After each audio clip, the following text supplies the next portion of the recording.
Il est dans la voiture. Il était trop ému de te voir sortir.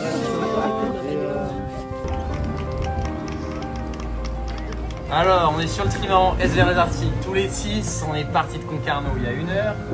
On est à la pointe de Pinmar, donc sud du Finistère. On se dirige vers Ouessant. Pour l'instant, on est un peu en mode entraînement. On a une ligne de départ à franchir cette nuit. On imagine le meilleur créneau pour tenter ce trophée Jules Verne. La fenêtre météo n'est pas extraordinaire. Et en même temps, on sait que dans les globalement 1 semaine, 10 jours qui viennent, il n'y a pas grand-chose non plus. Donc autant naviguer. On est mieux en mer qu'au ponton. On navigue, on s'entraîne. On va prendre le départ de la ligne.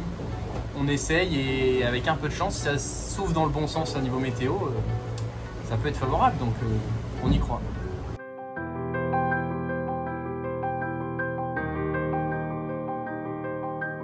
On optimise vraiment la descente de l'Atlantique car la suite du record, donc après le passage de Bonne-Espérance, IDEC a eu une fenêtre météo extraordinaire. Il a été en ligne droite, il faut clairement le dire.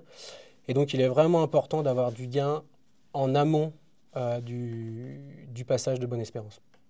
Le premier choix stratégique en fait est ce passage-là de dépression. Donc là on a en noir une première route qui est une route qui fait passer à la côte portugaise, donc là où on se retrouve au près.